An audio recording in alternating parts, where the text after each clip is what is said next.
قال الله تبارك وتعالى في القرآن المجيد والفرقان الحميد أعوذ بالله من الشيطان الرجيم بسم الله الرحمن الرحيم فمن كان يرجو لقاء ربه فليعمل عملا صالحا ولا يشرك بعبادة ربه أحدا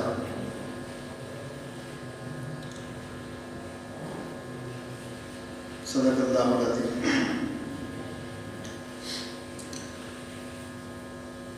میرے محترم بزرگوں اور دوستوں،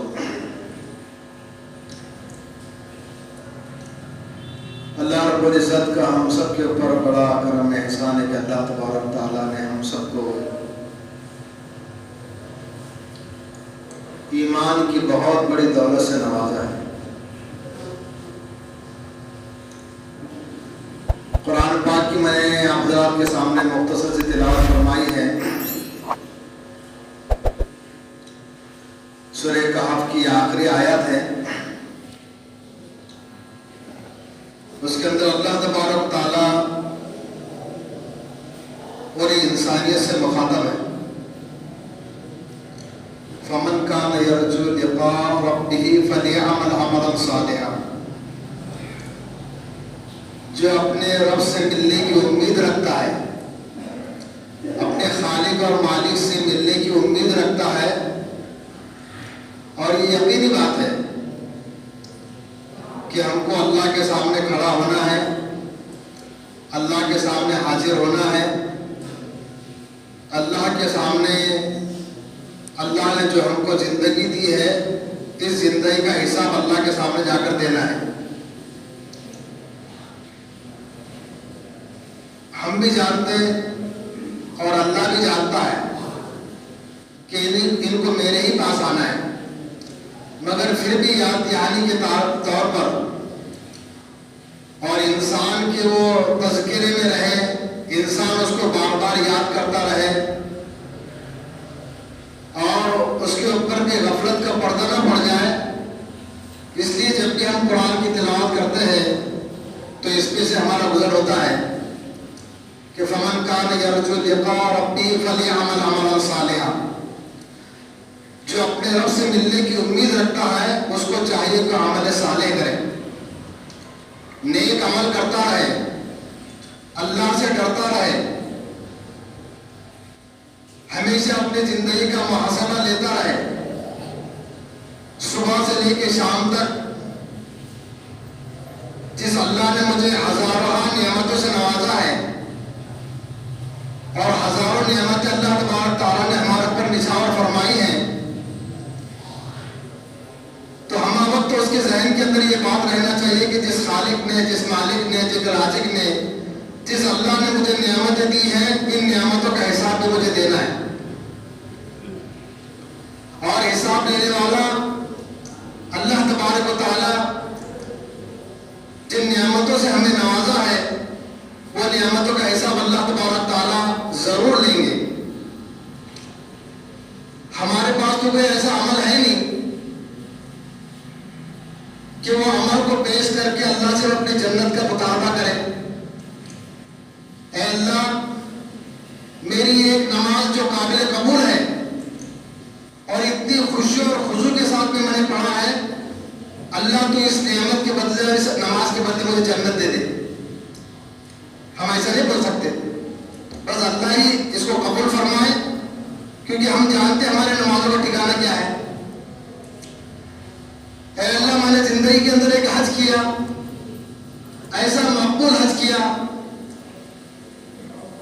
تقوی سے بھرا ہوا، للہیت سے بھرا ہوا، اے اللہ میرا اس حج کو قبول فرما، اس کے بدلے مجھے جنت دے۔ ہم ایسا بھی نہیں بول سکتے۔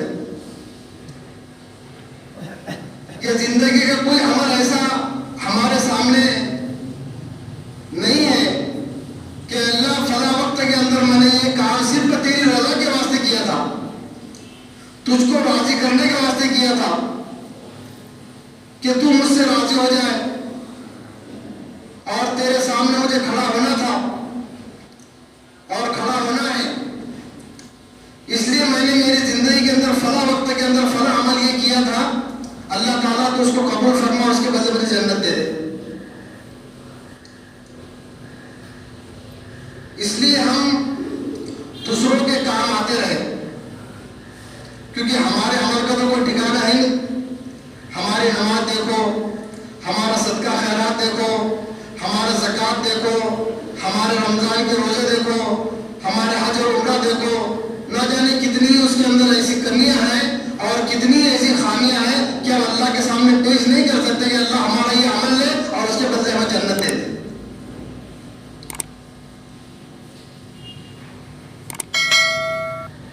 بنی اسرائیل کے اندر 3 لوگ تھے. کئی سفر کر رہے تھے،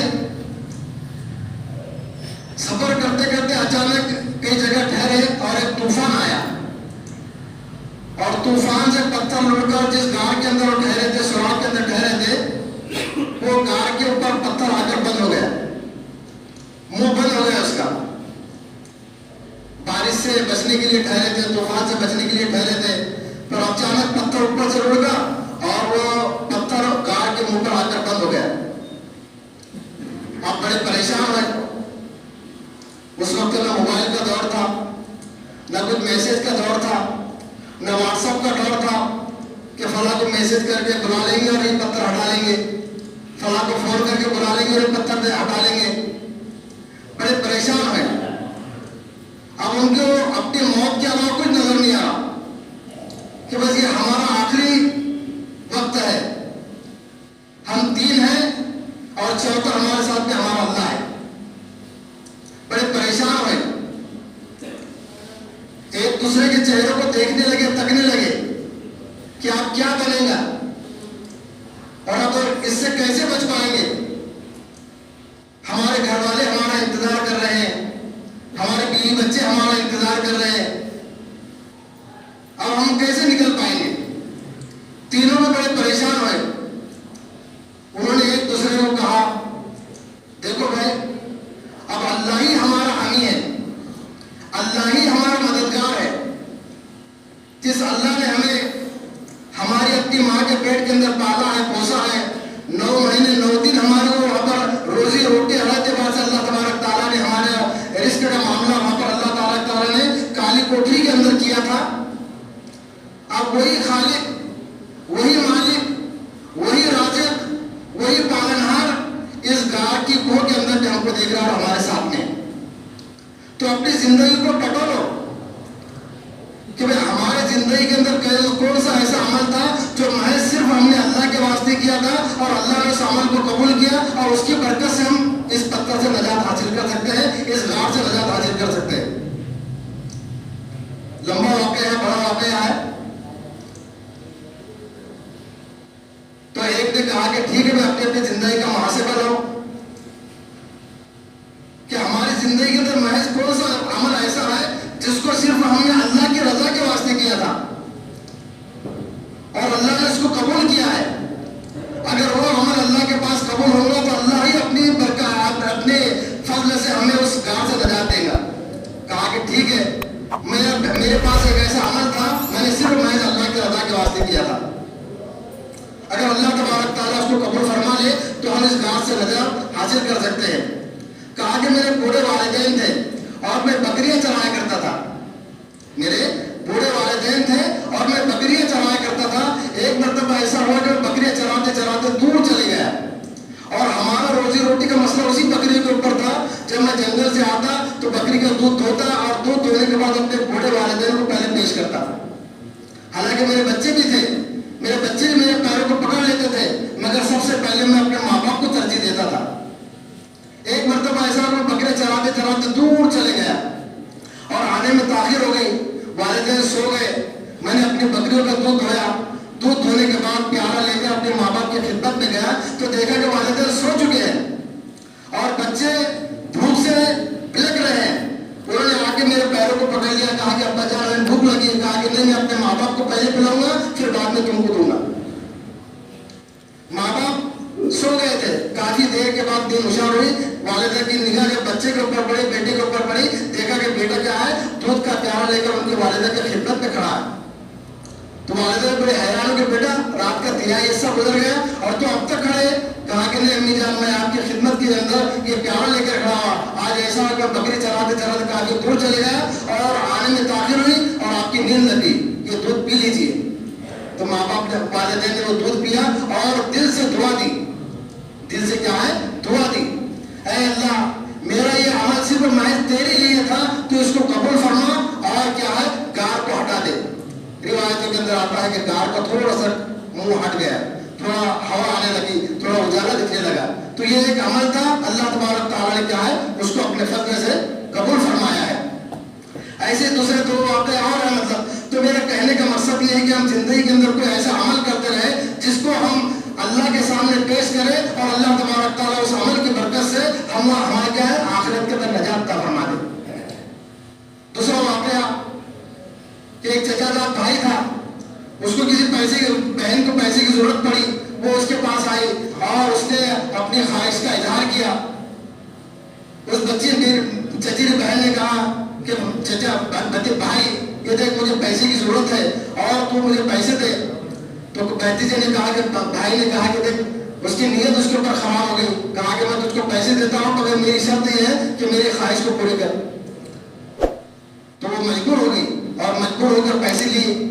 اور جب کہا اس شخص نے کہ میں اس کے بالکل اپنی خواہش کو پورے کرنے کے لیے بالکل تیار ہو گیا, فقعدت تو اعلیٰ رجلیہا, میں اس کے پیروں کے درمیان بیٹھ گیا. تو اس نے کہا کہ یا عبداللہ اتق اللہ, یا عبداللہ اتق اللہ, اے اللہ کے بندے اللہ سے ڈر, یہ کسی اور کی امانت ہے. میں اسی وقت وہاں سے اٹھ گیا اور اللہ سے ڈر کر یہ کام میں نے چھوڑ دیا. اے اللہ میرا یہ عمل تجھ کو پسند آیا تھا تو اس کو قبول فرما. حدیث کے اندر آتا ہے, روایتوں کے اندر آتا ہے کہ پتھر پورا اور ہٹ گیا, تھوڑا باقی رہا تھا. تیسرے شخص نے اپنی دعا پیش کی کہ میں کسی جگہ پر ملازم تھا, وہاں پر نوکری کرتا تھا, مگر کسی وجہ سے کیا ہے گھر اچانک چلے گیا اور میرا پیسہ اس مالک کے پاس رہ گیا. اس مالک نے اس کو پڑھایا, خوب پڑھایا. کافی دنوں کے بعد میں آیا اور کہا, میرے مالک نے کہا کہ مجھے پیسے کی ضرورت ہے, اس وقت مجھے پیسہ چھوڑ کر گیا تھا, مجھے پیسہ دے دیجیے. کہا کہ بھائی دیکھیے یہ بکریاں ہیں, یہ جانور ہے اور یہ پوٹی ہے, یہ سب تیری ہے. کہا کہ کیوں مذاق کر رہے ہو؟ کہا کہ نہیں یہ تیری ہے, فلاں وقت تمہیں پیسہ چھوڑ کر گیا تھا, تیرے پیسے کو میں نے اس کے اندر لگایا اور یہ بڑھتا گیا, یہ سب تیرا ہے. وہ مالک نے صرف اللہ کی رضا کے واسطے یہ کام کیا تھا. اے اللہ میں نے اس غلام کے ساتھ میں اور اس مزدور کے ساتھ میں محض تیری رضا کے واسطے یہ عمل کیا تھا, میرے اس عمل کو قبول فرما اور ہم کو اس پتھر سے گار سے نجات دے. روایتوں کے اندر آتا ہے کہ پورا پتھر ہٹ گیا. تو تینوں شخصوں کی دعا محض ان کے دوسروں کے حق میں تھی. دوسروں کے حق کو پورا کرنے کے بعد اللہ تبارک تعالیٰ نے ان کو قبول فرمایا. تو اللہ تبارک تعالیٰ نے ان کو حالات سے, مصیبت سے, پریشانیوں سے اس کو نجات عطا فرمائی. ہمارے اندر بھی کوئی ایسے ایک عمل ہونا چاہیے اور ہمیں بھی یہ عمل ایسا کرنا چاہیے جو صرف ہمارا اللہ ہی جانتا ہے, ہمارا خالق ہی جانتا ہے, ہمارا مالک ہی جانتا ہے کہ اللہ یہ کام جو کر رہے ہیں صرف تیری رضا کے واسطے کر رہے ہیں. تو انشاءاللہ اللہ تبارک تعالیٰ ایسے پریشانیوں کے ٹائم میں اور ایسے حالات کے ٹائم میں کیا ہے ہماری مدد فرماتے ہیں. اللہ تبارک تعالیٰ ہم سب کو ان باتوں پر عمل کرنے کی توفیق عطا فرمائے. ہمارے اپنی زندگی کے نمازوں کا اہتمام, سنتوں کا اہتمام, دوسروں کے حق میں خدمت کا جذبہ ہمارے اندر ہو, ہم دوسروں کے کام آئے, ہمارے وجہ سے دوسروں کا فائدہ ہو, ہم دوسروں کے حق میں خدمت گزار بنے. اس کی دعا اگر ہم کو مل گئی تو انشاءاللہ اللہ تبارک تعالیٰ ہمارے بیڑے کو پار کر دیں گے. ایک دعا لینا اور ایک دعا دل سے نکلنا. بہت سارے لوگ